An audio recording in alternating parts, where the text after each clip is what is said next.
학습법을 했고요. 지난번에 우리가 중강의 했을 때 제가 소개해드린 게 Natural Approach라는, 그러니까 자연 교수법 또는 자연 접근법이라는 그런 내용이었습니다. 그죠? 그래서 크라션이라는 분이 얘기를 했고, 그 다음에 L1과 L2, 그러니까 모국어, 그리고 모국어에 그 습득했던 그 과정을 그대로 외국어에 적용한다. 원리, 어프로치라는 게 접근법이라는 소리예요. 그러니까 구체적인 방법이 아니라 접근법이기 때문에 구체적인 방법론보다는 원리를 주로 설명하고 있는 것을 볼 수가 있습니다. 그래서 원리는 뭐냐면 굉장히 간단해요. 딱 이렇게 표시할 수 있습니다. 그러니까 모국어 습득 방법을 그대로 그 과정을 L2에다가 외국어에다 적용한다라는 그런 내용이 되겠습니다. 그래서 우리가 보통 얘기하는 natural order라는 표현, 그러니까 자연 순서, 자연적인 순서. 그러니까 다시 말해서 어린아이가 모국어를 배울 때 밟는 순서를 보면은 어때요? 듣기를 먼저 하죠. 그래서 지난번에 제가 중강의를 통해서 알려드린 거는 아이가 이미 7개월만 돼도 벌써 엄마 아빠의 음성을 어느 정도 익숙해하고 있다는 거예요. 듣고 있고 그래서 엄마의 소리나 아빠의 소리를 들었을 때 아이가 좋게 반응하는 거죠. 좋아하는 그러한 행동을 취하는 걸 볼 수가 있다고 했는데 그 정도로 듣기가 생각보다 일찍 시작되더라. 일찍 시작되고 그리고 그때부터 어떠한 그런 그 연구에 의하면 그때부터 이미 모국어 습득이 진행되는 것이 아니냐라는 그런 연구도 있는 것을 볼 수가 있습니다. 그래서 그와 같이 리스닝이 생각보다 우리가 스피킹, 말하는 것이 되기 전까지 상당한 기간 우리가 듣기만 하는 것을 볼 수가 있다는 거죠. 자, 그런 원리를 어디에 적용한다? 외국어에도 적용해야 되지 않겠느냐는 거예요. 그거를 주장한 사람이 바로 이 크래션이라는 사람인 거죠. 그래서 외국어를 이제 우리가 조기 외국어 교육 뭐 이런 걸 하다 보니까 학원 이제 돈을 많이 들여서 학원을 보내고 이러면 우리가 항상 기대하는 게 뭐냐면 돈을 많이 들여서 어린아이를 보냈는데 너 오늘 뭐 배웠어? 제가 직접 그걸 목격한 적이 있습니다. 할머니가 이제 아이가 학원에서 학원버스 타고 내리는 거를 보자마자 유치원생인데 아이를 딱 붙들고 뭐 잘 다녀왔니? 하고 그 다음 질문이 오늘 뭐 배웠어? 영어로 해봐 라고 말씀하시는 걸 들은 적이 있어요. 자, 그런 것처럼 이제 이해가 되죠. 그죠? 이해가 되죠. 네. 돈을 많이 투자했는데 다른 학원비보다 많은 학원비가 드는데 아이가 너 오늘 뭐 배웠어? 말해봐. 그럼 아이가 뭐 핑크예요. 뭐 이런 식으로 말을 하겠죠. 그럼 이제 그걸 가지고 그래 잘했어 이렇게 하는데 뭐 아무 말도 안 했어요. 막 연습 안 했어요. 이러면은 도대체 뭘 배웠어? 이제 이렇게 되겠죠. 그래서 말을 할 수밖에 없고 그러다 보니까 학원 입장에서는 어떻게 하든지 아이를 초보 단계, 왕초보 단계에서도 한마디라도 배워서 집에 보내야 되는 그런 부담을 사실은 가지고 있어요. 사실 저는 그래서 개인적으로 저희 아이들을 영어 학원에 안 보내고 정말 주구장창 제가 했던 것 중에 하나가 뭐냐면 아이가 좋아하는 영어 뭐 만화라든지 이런 걸 갖다가 비디오 테이프 중에서 아이가 좋아하는 거 하나가 있으면 그 하나를 정말 아침부터 저녁까지 계속 보여줬어요. 그러니까 아이가 다 장면을 외우고 그 영어를 못하지만 그래서 무슨 얘기 할 것이라고 한 추측하는 추측 능력. 그러니까 리스닝 중에 가장 중요한 것 중에 하나라고 제가 설명을 드렸던 것 같은데요. 그 하나가 추측력이에요. 추측력과 상상력이 그때 개발이 되지 않았다는 생각이 들어요. 그러다 보니까 이제 그게 정확하게 어린아이가 모국어를 배울 때에 부모가 하는 주변 사람들이 하는 말을 추측하고 그다음에 상상해서 이런 말 할 것이다 그러고 아이가 반응을 해요. 그러니까 그런 것처럼 다 들려서 단어 하나하나 문장 하나하나 발음 하나하나 들려서 답하는 것이 아니라는 거예요. 상당 기간 리스닝을 하면서 그리고 본인의 그 언어 수준에 왜냐하면 아이가 이제 말도 아직 입을 안 띄었으니까 그 아이가 아직 모르는 그런 문법 차원의 그러한 문장들을 노출되는 기간이 굉장히 오랜 시간 동안 노출된다는 걸 볼 수가 있어요. 그래서 이런 것처럼 이걸 그대로 외국어 배울 때도 적용해서 많은 시간을 충분히 듣게 하면 때가 되면 그래서 지난번에 제가 이제 요거를 보신 분도 계시고 안 보신 분은 얘가 설명을 드렸던 게 프리프로덕션 그래서 이제 말하기 전 단계는 그래서 TPR 전신 반응 교수법 Total Physical Response죠 이거 전신 반응 교수법을 사용하는 이유가 아이로 하여금 그냥 몸으로만 반응하도록 입을 띄지 않아도 되고 몸으로만 반응하도록 근데 이게 TPR이 재밌는 게 아이가 이렇게 놀이하는 것처럼 보이잖아요. 그러니까 막 뛰기도 하고 놀기도 하고 몸으로 반응하잖아요. 그리고 부담감이 없기 때문에 수업을 즐겁게 참여할 수 있다는 거. 그래서 이 TPR이 어린아이에게도 좋고 그리고 성인에게도 굉장히 좋은 왕초보 단계의 그런 교수 방법론이 되는 걸 볼 수가 있어요. 그러다가 이제 두 번째는 이제 입을 뜨면서 막 한 마디 두 마디. 제일 좋은 거는 yes no question이에요. 제일 처음에 이제 그 다음 단계로 이제 입을 하나씩 띄기 시작하면 요거는 마치 어린아이가 엄마 입을 떼어서 얘가 엄마 했어. 그래갖고 너무 좋아서 이제 아빠가 오면은 어머 얘가 오늘 엄마 했다고 막 그러면 엄마 해봐. 근데 애가 안 하죠. 놀랍게도 안 합니다. 절대 안 합니다. 아빠 앞에서. 그러면 이제 엄마가 또 거짓말쟁이가 되는 거죠. 이제 그러나 시간이 지나면 아이가 이제 하기 시작하죠. 이제 아빠 앞에서도 엄마를 하기 시작하고 그리고 이제 그러면 나는 아빠 해봐 그렇게 하죠. 이제 그러면서 이제 말을 한 마디씩 하는데 그걸 마찬가지라는 거죠. 우리가 이제 외국어를 배울 때도 한 마디, 그러니까 yes, 뭐 do you like this? Yes. Do you like apple? 그러면 no. 뭐 이런 식으로 yes, no question으로 진행을 하다가 뭐 나중에는 예를 들어서 뭐 what is your favorite color? 그러면 뭐 pink 이렇게 단답으로 한 단어로 답할 수 있는 그러한 그런 액티비티 활동을 만들어서 수업을 진행하면 되는 거죠. 그러니까 이제 입을 띄기 시작한다 학생이 스스로 입을 띄기 준비가 돼서 입을 띄기 시작한다 할 때 그렇게 하다 보면 그 다음 단계는 이제 단어가 아니라 이제는 뭐 두세 단어 거의 문장 차원으로 말을 한다는 거죠.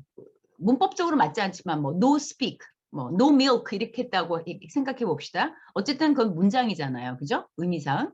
그랬을 때 이제 말을 하기 시작하는구나. 근데 그걸 보고 이제 그 단계를 크러션 같은 사람은 speech emergence, 이제 말이 도래하기 시작했다. 이제 단어를 벗어나서 이제 거의 문장으로 말이 이제 입이 터졌다 그러죠, 보통. 보통 돌이 지나고 이제 13개월 뭐 이 정도 되면 이제 아이가 이제 단어로 말을 하다가 이제는 이제 문장으로 말을 하기 시작하죠.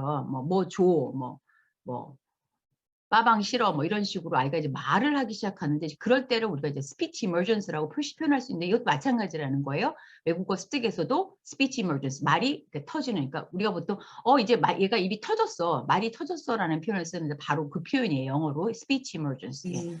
스피치가 emerge 나왔다라는 표현이 되겠어요. 그래서 그 다음 단계는 이제 intermediate fluency, advanced fluency. 그래서 이제 유창성으로 넘어가는 이제 그런 단계가 되는 것을 볼 수 있습니다. 자, 이제 이렇게 그 모국어의 지식을 외국어의 지식에 적용하는 것, 이걸 이제 우리가 보통 old knowledge, 그러니까 이미 내가 가지고 있는 그런 지식을 new knowledge, 새로운 그러한 지식에 적용을 하는 것, 적용하는 그런 순서로 우리가 교사가 가르쳐야 된다라고 얘기를 해요. 그러니까 첫날부터 모두 처음부터까지 들어보니까 다 새 거야. 그러면 이제 학생 입장에서 엄청난 스트레스를 받게 되겠죠. 그러니까 뭐 전혀 뭐 ABC 모르는데 처음부터 ABCD 하라고 그러고 막 이러면 이제 막 스트레스를 받기 시작할 거예요. 근데 그게 아니라 모국어에 존재하는 그런 소리들을 먼저 소개를 하고 그러면 이제 거기에 이게 내가 알고 있는 건데 내가 이미 아는 건데 이제 그게 old knowledge가 되는 거예요. 그러니까 old knowledge로 항상 수업을 시작하는 것이 매우 중요하다는 거예요. 제가 아까 방금 복습하면서 앞에 부분에 지난번에 했던 거, 그러니까 복습이 되겠죠. 그런 거는 old knowledge가 돼요.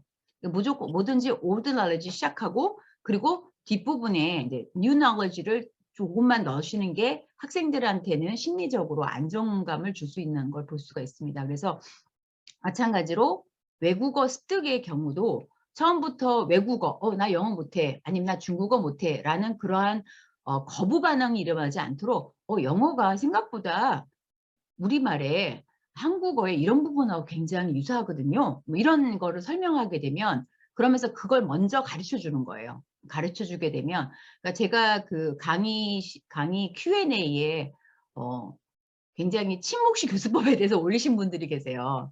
그러니까 굉장히 그게 부담스럽게 느끼셨나 봐요. 근데 사실은 시연 수업이었기 때문에 짧게만 보신 거고요. 사실은 앞에 old knowledge, 그러니까 모국어에 대한 의문 체계를 충분히 공부를 많이 해요. 컬러 차트를 통해서 충분히 공부해서 그것이 우리말에 한국어에 또는 모국어에 존재하는 소리 체계가 이렇게 많이 모음표나 자음표 이렇게 적용이 되는구나. 이런 색깔이 아는 빨간색이구나. 뭐 어는 지금 뭐 오렌색으로 구현됐구나. 이렇게 이미 알고 있는 그러한 old knowledge에 대한 내용들을 다 이제 계속 다시 그걸 보는 거죠. 보고 그렇구나, 그렇구나. 근데 그게 그대로 이제 외국어에 배우고자 하는 목표에 있다는 것을 이제 확인을 하는 작업을 하게 되고 그러면서 그러니까 이제 쉽게 학생들은 그걸 받아들일 수가 있었던 거예요. 근데 저희는 이제 그 뒷부분만 보다 보니까 학생들은 대부분 이제 되게 놀라는 거죠. 아니 수업을 이렇게 하면 이거는 별로 좋은 수업이 아닌 것 같은데요, 교수님. 막 이렇게 질문을 몇 번을 제가 받았는데 맞습니다. 그냥 그 부분만 보면은 굉장히 스트레스가 많은 수업인데 바로 거기에는 굉장히 중요한 방법론 중에 하나인 발견 학습이라는 거, discovery learning하고 그다음에 문제 해결 방법론, 그러니까 problem solving method가 있어요. 보시면 알지만 어린아이들이 그 접근하는 방법이 모두가 뭐냐면 problem solving, 문제 해결. 그러니까 아이가 말은 이렇게 접하는 그 성인들이 하는 표현들을 들어보면 무슨 말인지 모를 거 아니에요. 그러나 추측하고 또 상상하고 하면서 거기서 그런 많은 데이터에서 뭘 추출해내냐면 규칙들을 추출해내기 시작하면서 언어에 존재하는 규칙을 아이가 끌어내게 돼요. 그걸 보고 뭐라 그러냐면 제가 여기다 네, 귀납법이라고 그래요. 어린아이들은. 귀납법. 데이터가 있고 거기서 규칙을 끌어내는 거. 이걸 귀납법이라고 하죠. 그런데 성인의 경우는 어떠냐면 성인의 경우는 외국어를 배우는 입장이니까 차이점을 알아야 되잖아요. 그러다 보니까 이제 먼저 그러면 한국어와 다른 모국어와 다른 규칙은 무엇입니까? 라는 입장이니까 규칙을 배우게 되죠. 먼저. 배우게 되고 그것을 이제 여러 문장에 적용하면서 이제 외국어 문장을 만들어내게 되는데 이걸 연역법이라고 하잖아요. 네, 그래서 어린아이들은 생각보다 많은 시간에 걸쳐서 그 데이터를 다 아이가 이제 받아들이고 그중에서 비슷한 그런 문장들을 통해서 규칙을 끌어내는 걸 볼 수가 있어요. 그게 뭐냐면 발견 학습이에요. discovery learning, 그죠? 발견 학습이고 또 문제에 대한 해결, 그죠? problem solving method가 적용된 것을 볼 수가 있습니다. 근데 그건 시간이 많이 걸려요. 그런데 그 성인의 경우는 어떻습니까? 끼케야 저희가 일주일에 2시간씩 3번이면 6시간이거든요. 6시간을 외국어를 배우고 있어요. 그 6시간 동안에 어린아이와 같은 방법을 적용하려면 굉장히 힘들겠죠. 그냥 어린아이는 24시간, 뭐 자는 시간 빼더라도 16시간에 하루에 언어에 노출되니까 그만큼 데이터가 되게 많아요. 이 엄청난 양의 데이터를 받아들일 수가 있는데 성인의 경우는 그렇게 할 수가 없는 거예요. 왜냐하면 저희가 외국어 학원을 다니고 뭐 인강이라고 그러죠. 인강을 들어도 그만큼 데이터가 축적이 될 수가 없는 것을 볼 수가 있습니다. 그러다 보니까 그렇게 우리가 귀납법으로 하기는 사실은 쉽지가 않아요. 쉽지는 않은데 어린아이들은 그렇게 하고 이걸 그래도 최대한 어린아이가 하는 방법을 따라가는 것이 나쁘진 않지만 성인들의 입장에서는 이제 그 부분이 힘든 부분들이 있다는 거죠. 시간적인 문제도 있고 그래서 택하는 방법이 연역법을 택하는 것을 많이 볼 수가 있습니다. 그래서 우리가 이제 소리에 대해서 이제 발음을 배울 때는 그래서 중요한 건 뭐냐면 모국어에 존재하는 소리와 외국어에 존재하는 소리의 공통적인 소리를 먼저 배우는 것이 좋다는 거예요. 예. 그러니까 속도도 빠르겠죠. 습득 속도도 빠르지만 심리적으로도 부담이 덜 가는 것을 이제 볼 수가 있습니다. 예. 그래서 그 순서에 따라서 습득을 하고 그것을 그대로 이제 외국어에도 적용해서 배우는 것이 나쁘지 않다는 걸 볼 수가 있고요. 자, 모국어. 예. 제가 어린이처럼이라고 했는데 모국어를 습득할 때 어린아이들을 보면 재미있는 현상이 뭐냐면 우리는 발음을 하나하나 배우려는 경향이 있어요. 그런데 실제로 아이들이 제일 먼저 익히는 게 뭐냐면 억양을 익혀요. 억양. 그래서 억양을 익히는 걸 볼 수가 있고 억양을 익히고 그리고 억양 다음 단계로 소리를 덩어리로 익히는 걸 볼 수가 있어요. 그래서 먼저 사실 여기 순서를 적으면 이렇게 되겠네요. 이게 1이고 예. 이렇게 되겠죠? 그래서 어린아이들은 먼저 어떤 성인들의 소리를 들으면 그 억양, 그러니까 높낮이죠. 이렇게 억양을 먼저 받아들이는 걸 볼 수가 있습니다. 예를 들어서 뭐 시와나, 예, 시와나 그러면 우리가 보통 얘기할 때 뭐 시와나 이렇게 얘기하면 시와나 이렇게 올렸다면 시와나 이렇게 내리죠. 시와나 이렇게 내려가잖아요. 뭐 시와나 그러면 그걸 보고 아이가 이제 어느 연령대가 되면 어느 개월수가 되면 반응을 하게 됩니다. 자기 이름을 알아듣는 것처럼 보이죠. 부모 입장에서는 알아듣는 걸로 보여. 제가 자기 이름을 알아들어. 이제 자기가 시완인 걸 알아. 와 신기하다. 이제 그럼 또 한 번 이제 엄마가 거기에 대해서 우리 애가 지금 이렇게 또 이제 엄마뿐만 저기 이렇게 자기 이름 알아듣는다고. 그래서 이제 막 실험을 하죠. 근데 실험을 했는데 재밌는 현상이 뭐냐면 시원하게 때 아이가 돌아봐요. 또 시원하게 돌아봐. 너무 좋아 막. 그러다가 이제 옆에 있다가 누가 개똥아 그랬더니 또 돌아봐요. 그러니까 개똥아인데 또 돌아봐. 뭐 길동아인데 또 돌아봐. 그게 뭐냐면 아이는 발음을 들은 게 아니에요. 뭘 들었냐면 억양을 들은 거예요. 억양을. 자기를 향해서 불렀던 그 이름을 불렀지만 그거에 대한 억양을 익혀서 아 지금 나를 지금 나로 돌아보라고 하는구나 라고 생각해서 하는 건데 아이는 정확한 시완이라는 발음을 들은 게 아니라는 거죠. 시완아라는 그 억양을 들었기 때문에 아이가 거기에 대해서 반응을 하죠. 그러다가 이제 시간이 지나면 물론 이제 발음을 듣게 돼요. 시간이 지나면. 그러니까 마찬가지라는 거죠. 중국어 같은 경우에는 이게 톤 랭귀지잖아요. 사성이 있잖아요. 그럼 그 사성을 이제 익혀야겠죠. 뭐보다? 발음보다 사실은 성을 더, 이 사성의 높낮이를 더 먼저 익힐 필요가 있다는 거예요. 발음의 어떤 소리도 다 중요한데 제일 먼저 익혀야 되는 것은 아까 말씀드린 것처럼 모국어 순서처럼 만약에 모국어 발음 순서처럼 익힌다면 외국어 발음 순서도 뭘부터 익혀야 된다? 억양부터 익히는 것이 중요하다. 근데 우리가 외국어 발음을 배울 때 억양부터 익히지 않아요. 발음부터 얼른 들어가죠. 외국어를 배울 때 제일 먼저 뭘 배우세요? ABCD부터 배우시잖아요. 어린아이들은 ABC부터 배우지 않았다는 거예요. 그래서 억양을 익히고 그 다음에 어린아이처럼 발음을 익힐 때 덩어리로 익혀라. 이건 무슨 소리냐면 우리가 어떤 단어를 얘기할 때 그 단어의 하나하나 발음보다는 그 단어를 그대로 통째로 받아들일 필요가 있어요. 이걸 왜 그러느냐. 영어에는 뭐가 있냐면 영어에는 강세라는 게 단어 안에는 강세가 존재합니다. 강세가 존재하는데 스트레스를 그리고 영어는 이제 우리말은 아주 그 음절이 되게 쉽게 구분이 됩니다. 그죠? 왜냐하면 철자상에 아예 그냥 구분이 되니까. 그죠? 아가 그러면 두 음절인 거 금방 알 수가 있습니다. 네, 그렇죠? 그런데 이제 음절에 따라서 우리는 그냥 아가 똑같은데 영어에는 어때는 아가도 있고 아가도 있을 수 있어요. 가끔 우리 그 놀이하죠. 그런 놀이. 예. 네 개의 음절이 된 거 가지고 뭐 어쩌고 가 이렇게 하는데 그 음절 예, 스트레스라는 게 있어요. 영어에는. 근데 재미있는 거는 스트레스를 받을 때 음절에서 스트레스를 받을 때 제가 여기 드릴게요. 뒤에다 준비해 놓는데 여기 있습니다. 자, father죠. father. father는 두 음절로 돼 있어요. 여기 father. father는 두 음절이네. father 이렇게 돼 있는데 fa는 강세를 받았고 너는 강세를 안 받았어요. 발음대로 읽으면 father 이렇게 해요. 근데 이게 뭐예요? 두 번째는 강세가 아니니까 무조건 뭘로 발음된다? 우리가 보통 얘기하는 슈아라는 발음으로 발음이 돼요. 슈아라고 돼 있어. 이 있죠. 영어의 이자.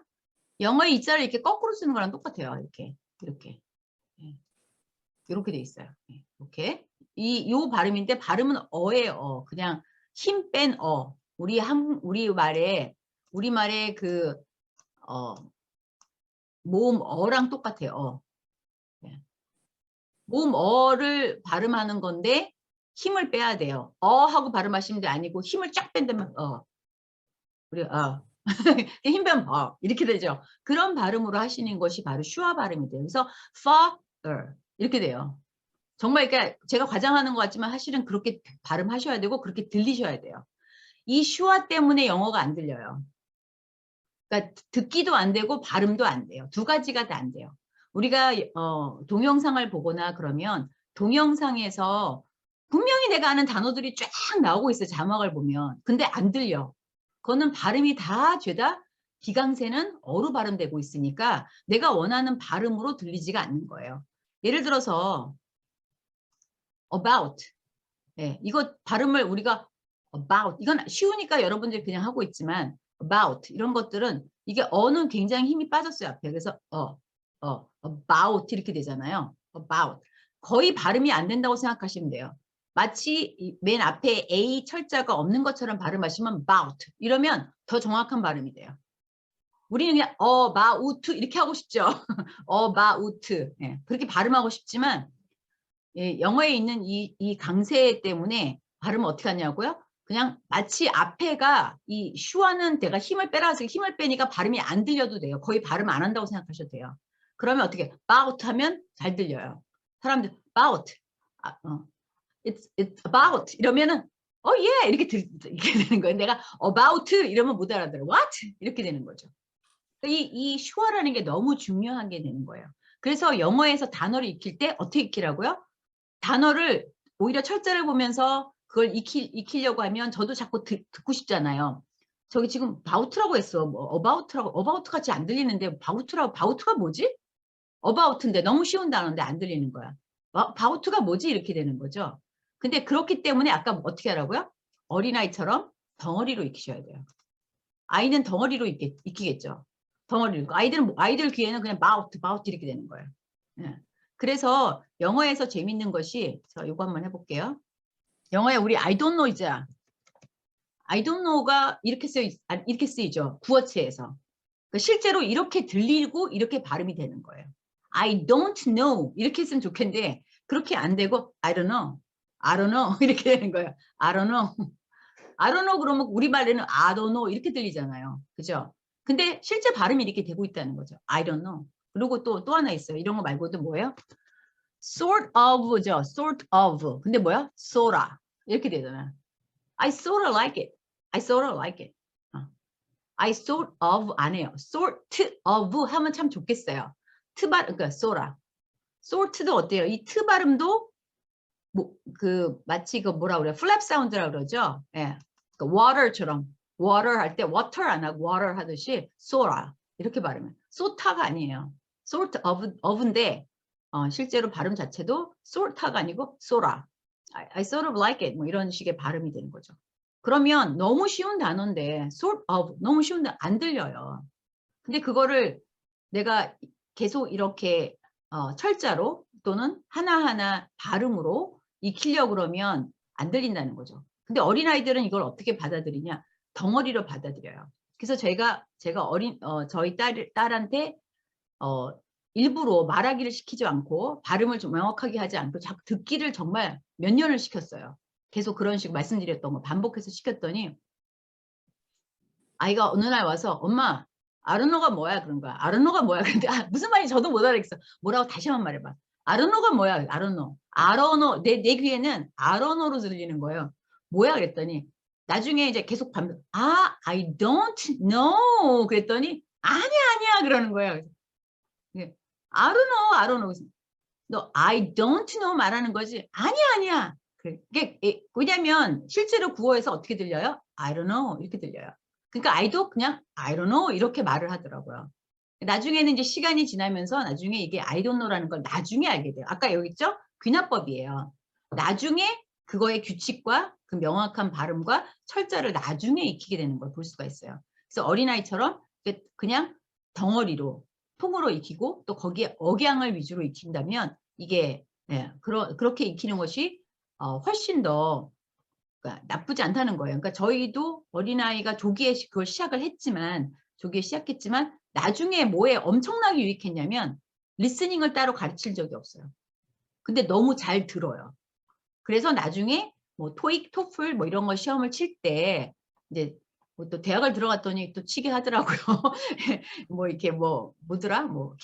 우리 큰애는 계열로 들어갔는데 뭐 계열에서 제가 원하는 학과로 들어갈 때 토익 점수를 달라고 했는데 거기서 듣기가 사실은 잘 안 돼요. 한국 사람들은 뭘 제일 잘하냐? 독해를 정말 잘합니다. 근데 듣기가 안 돼요.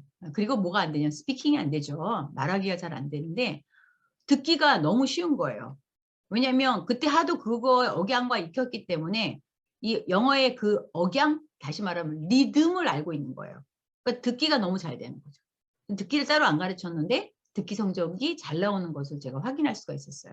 그러니까 저는 사실은 한국에서 진행하는 영어식 교육이 아닌 나름대로 제가 배운 교수법에 적용을 해서 아이들을 좀 실험 대상이 된 거죠. 그래서 실험을 해서 꿋꿋이 이제 안 보내면서 그렇게 해서 한번 해봤는데 결과는 그런 게 차이가 나는구나. 듣기가 엄청 잘 되는구나 다른 애들에 비해서. 그래서 제가 그걸 보면서 정말 차이가 난다라고 생각했었고 기회가 돼서 다른 가족하고 같이 해외를 간 적이 있었는데요. 가서 이제 나이 연령대가 비슷하죠. 근데 그 아이가 뭐 영어로 막 얘기를 하더라고요. 막 pink is my favorite color 막 얘기를 하는데 우리 아이들은 사실은 그때까지도 별로 이렇게 제가 말을 가르치지 않았어요. 듣기는 많이 하고 있었는데 잘 말을 그러니까 그렇게까지 막 이렇게 똑같이 안 하고 있는 걸 보면서 약간 내 교수법이 잘못됐나라고 생각을 했었습니다. 근데 그 현지에서 그 영어 원어민 애들이 이제 막 몰려오기 시작하면서 그 아이들이 막 이제 영어로 얘기를 하고 말 걸기 시작했어요. 근데 놀랍게도 저희 애들은 다 알아듣고 그 영어로 그렇게 발음을 유창하게 했던 그 아이들은 안 되는 거예요.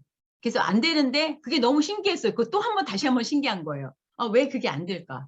듣기가 안 될까? 그러니까 제가 아까 말씀드린 거예요. 그 학원 교육이 그 학원에서는 아이들로 하여금 말을 할 수 있도록 계속 말을 반복시키는 거예요. 그래서 말은 하는데 듣기를 충분히 안 하다 보니까 듣기를 그렇게 충분히 할 수도 없어요. 왜냐하면 학원에서 어떻게 얘기했어요? 제가 그랬죠. 많아야 일주일에 6시간을 들을 수 있어요. 그렇죠? 그러니까 그 시간 동안에 듣기만 하고 집에 돌아가면 학부형이 아마 반란을 일으킬 것 같아요. 그래서 그렇게 할 수가 없기 때문에 말하기를 주구장창 응시시키다 보니까 말하기는 잘하는데 듣기를 못하는 걸 볼 수 있었습니다. 자, 그래서 영어에서 뭐가 너무너무 중요하다고요? 이게 중요해요. 네, 슈와 발음이 엄청나게 이 슈와 현상이 엄청 중요합니다. parent 같은 경우에도 보면은 지금 두 번째 음절 apparent 하면 3음절이에요. apparent. 근데 보면은 이것도 비강세. 이것도 슈와. 그다음에 parent도 슈와 발음이죠. 그래서 appae 요 발음만. 이 두 번째 음절만 강세가 들어가요. 그러니까 나머지는 그냥 어로 힘을 빼시면 돼요. 그래서 parent 이렇게 하면 돼요. parent. 앞부분 들리지도 않아요. 그냥 거의 parent로 들릴 거예요. 근데 apparent죠. 문맥상 보니까 apparent예요. 예, appearance, parent 이렇게 들리죠. 거의 부모라는 표현에 parent로 들릴 정도로 안 들린다. 그러니까 듣기 했을 때 잘 안 들릴 수밖에 없어요. 실제 발음할 때도 그렇게 하셔야 원어민이 알아들어요. 그러지 않으면 what 이렇게 되는 거죠. parent 이렇게 했다는 못 알아듣습니다. 예. 그리고 더더욱이 이 철자 때문에 apparent라든지 다르게 발음을 하시면 더더욱이 다 알아들을 수가 없는 것을 볼 수가 있습니다. 그래서 이런 식으로 이걸 다 할 수는 없고요. 이런 식으로 강세라는 것이 있다는 거 그런 것도 있고요. 또 이거 되게 제가 시간 하다 보니까 왜 시간이 빨리 갔나 모르겠네. 예. 이거 되게 중요한 것 같아요. 차이점에 대해서는 어쩔 수 없이 어때요? 규칙을 좀 가르쳐 드려야 되잖아요. 그죠? 네, 차이점인데 이게 2-1이 차이점인데 보면은 이렇게 영어에서는 철자 P로 반영되는 발음이 우리말에서는 3개의 발음으로 돼 있어요.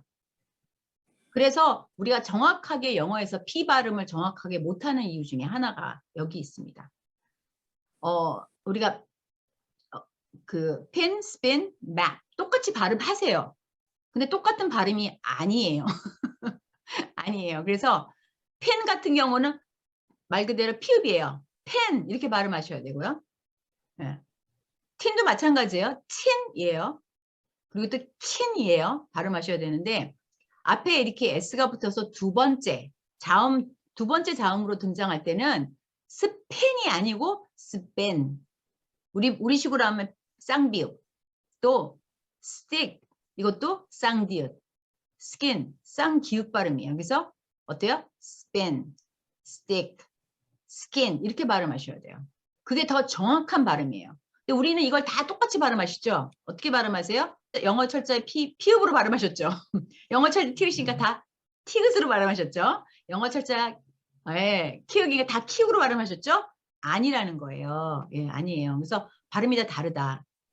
그리고 이렇게 단어의 맨 끝에 오게 되면 어떻게 발음하냐면 마치 우리말의 받침으로 발음하시면 map 비읍인데 받침으로 그럼 어떻게 map 이렇게 되죠. map 아닙니다.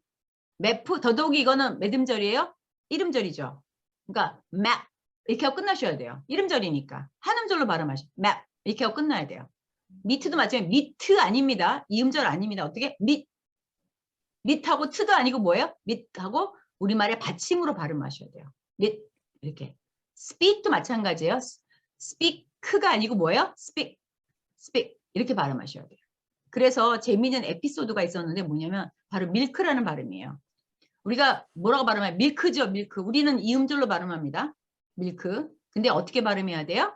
네. 이름절이에요, 이름절. 한 음절입니다. 그러니까 milk하고 아까처럼 아까 적용하면 뭐가 됩니까? 어느 거죠? 1, 2, 3 중에 요 부분이죠.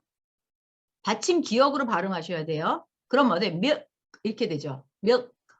자, 받침 기억도 아니고 마침 기억입니다. milk 이렇게 됩니다. 네, 그렇죠? 그래서 이게 발음이 잘 안 돼요. 예, milk. 거기다 앞에 L까지 쓰니까 어때요? milk 이렇게 돼버린 거예요. milk. 근데 크가 아니고 milk 기억입니다. 발음이 어렵습니다. 그래서 어려워서 어떠한 음성학 교수님은 이렇게 말씀하시더라고요. 밀크라고 하지 마시고 차라리 미역이라고 하세요. 그러더라고요. 제가 한번 적어볼까요? 물론 이건 이음절입니다. 그러나 뭐에 더 가깝다고? 밀크보다?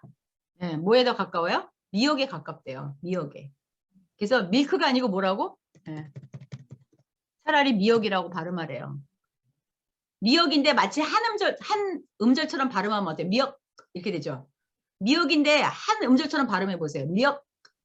네. 미역. 이게 밀크 발음에 아주 가까운 가장 원어민 발음에 가까운 발음이 된다는 거예요. 미역 이렇게 됩니다. 미역. 그래서 저희 둘째 딸이 저희가 한번 미국 간 적이 있어서 아이가 이제 햄버거 집에 가도 그러니까 제가 모르겠어요. 그러니까 아이를 두 아이를 나이 차이가 얼마 없을 때 키워서 그런지 큰 아이가 우유를 안 끊는 바람에 할 수 없이 작은 애를 이제 일찍 이제 이유식이 넘어가는 상황이 벌어져서 그래서 그런지 둘째 애가 그 우유에 대한 집착이 커요. 못 먹어서 그런지. 그래서 햄버거 집에 가도 우유를 먹겠다는 거예요. 그래서 맥도날드를 갔는데 맥도날드도 영어식 발음 뭐예요? 맥도날드예요. 맥도날드에 갔는데 아이가 우유를 먹고 싶대요. 그러면 네가 사와. 그리고 돈을 줬어요. 달러를 줬어. 그랬더니 아이가 가서 이제 그러니까 알지? 밀크 플리즈 하면 돼. 그랬더니 밀크 플리즈, 밀크 플리즈 그랬더니 what? 밀크 플리즈 what? 밀크 플리즈 what? 그러니까 아이가 묘 이렇게 했어요. 묘 이러는 순간 그러니까 아이가 너무 이제 긴장이 된 거죠. 그래서 묘 이렇게 했더니 이 사람이 아우 밀크 이러면서 밀크를 줬어요. 저희가 그거를 옆에서 보고 있는데 저희도 막 뛰어가서 해줘야 되나 말아야 되나 막 이러고 있는데 얘가 이제 막 너무 이제 스트레스를 받고 네 번째는 묘 이러니까 그 묘에서 그게 기억 발음이 된 거예요. 받침이. 그래서 그분이 밀크 그러면서 밀크를 줬어요. 그런 사건이 있었는데 그것처럼 너무 쉬운 단어임에도 불구하고 뭐가 안 된다고요? 너무 쉬운 단어에 불구하고 정확한 영어에 존재하는 음절 개념과 영어에 존재하는 그런 비강세의 경우에 나타나는 무슨 현상? 슈아, 그죠? 비강세 힘찬 발음, 그 발음. 그러니까 거의 발음이 안 된다고 생각하시면 맞는데 그 발음이 안 돼서 들리지도 않고 뭐도 안 된다? 내가 발음도 안 되는 것을 볼 수가 있어요. 그래서 그것만 익혀도 된다. 근데 이런 모든 게 뭐냐면 어린아이가 모국어를 배울 때 다 그렇게 익힌다는 거예요. 억양을 익히고 그 다음에 단어를 하나의 통째로 그냥 아이는 그냥 milk 이렇게 익히지 밀크 이게 밀크구나 이렇게 익히지 않는다는 거죠. 왜냐하면 철자가 보이는 게 아니잖아요. 아직 읽을 수 있는 단계도 아니고 정확히 들리는 단계도 아니니까 그러니까 그의 그냥 덩어리로 그거의 느낌과 강세와 이런 걸 익히다 보니까 아이도 그냥 milk 이렇게 되는 거죠. 그래서 덩어리로 익히는 것처럼 그렇게 언어도 익힐 수 있으면 좋겠다는 거죠. 그래서 가능하면 그렇게 익히고 그리고 모국어에 존재하는 소리들을 먼저 익히는 것이 되게 중요하다. 시간이 다 됐네요. 다 됐는데 재밌는 게 하나 있어서 그냥 이것만 할게요. 이거 하나만 하고 갈게요. 그 모국어를 보시면 재밌는 게 한국어에서 아가라는 표현 또는 엄마 아빠 이거는 다 아시는 거예요. 그죠? 아이들이 사용하는 모든 표현을 보면 뭐 응가 마마 이런 거 보면은 다 자음체계에서 봤을 때 이 양순음 입술을 붙였다가 띄는 발음이에요. 가장 쉬운 발음이죠. 입술을 띄었다 붙였다 띄는 발음이 가장 먼저 배워지는 발음이에요. 그러니까 아이가 그렇게 먼저 배워지는 발음이기 때문에 이 발음을 가장 먼저 배우는 것이 좋은 거예요. 외국어에도 L2의 경우에도 가장 먼저 배우는 것이 좋다. 왜냐하면 모든 발음이 그렇죠. 그때 모음을 볼까요? 모음도 보면은 주로 뭐예요? 아. 그죠? 아. 요거는 응이란 발음은 사실은 우리말로는 모음으로 써 있지만 자음이에요. 자음. 응이라는 자음이 있어요. 그죠? 바로 여기에 가려져서 안 보이네. 잠깐만요. 줄여볼까요? 잉크 할 때 잉이란 발음, 이 바로 n에 해당하는 발음. 잉크 할 때 응이죠, 응. 크죠, 이응크. 응 발음은 자음이에요, 영어에서는. 응이라는 것이. 그러니까 바로 이 발음. 그래서 보면은 다 여기 양순음, 요거는 비음이지만 어쨌든 다 같은 저기 파열음이거든요. 입술을 이렇게 붙였다가 띄는 발음인데, 그러니까 입술을 붙이든지 뭘 붙이든지 붙였다가 띄는 발음이 파열음이고, 입술을 띄는 건 요거 양순음이고요. 그래서 어쨌든 여기 있는 발음들, 파열음, 뭔가 이렇게 차단시켰다가 공기를 터트려서 하는 발음을 가장 먼저 익히는 걸 볼 수가 있어요. 그러니까 이 발음이 아이가 제일 먼저 익히는 발음이기 때문에 이 발음을 성인도 가장 먼저 외국어에서 익히는 것이 좋지 않겠느냐 하는 거하고, 그리고 아까 말씀드린 것처럼 모음 같은 경우에 보면은 제일 먼저 배워요. 그런데 보니까 모음 체계에서 보면은 바로 이 중간에 해당하는 발음이에요. 여기가 목이고요. 여기 입술 쪽이거든요. 여기가 입 안쪽이, 그러니까 목젖 있는 쪽이라고 생각하시면 되고, 여기는 이제 입술 쪽인데 중간 발음이에요. 입을 제일 크게 벌려서 나는 거 발음이죠. 아빠, 맘마, 엄마는 요거예요. 요 발음이죠. 요 발음. 발음. 힘 빼면 아까 방금 한 슈아 발음이 나오는 거예요. 힘 빠진 이 중간 발음, 어정쩡한 발음. 이 발음을 가장 먼저 익히는 걸 볼 수 있어요. 그래서 이런 것도 우리가 외국어를 습득할 때 먼저 아주 초보 단계에서 입을 띠는 단계에서는 바로 이러한 그 아나 발음을 활용하면 가장 좋지 않은가라고 설명을 드릴 수 있을 것 같습니다. 시간이 다 돼서 이 정도로 하도록 하겠습니다. 오늘 여러분들 수고 많이 하셨어요.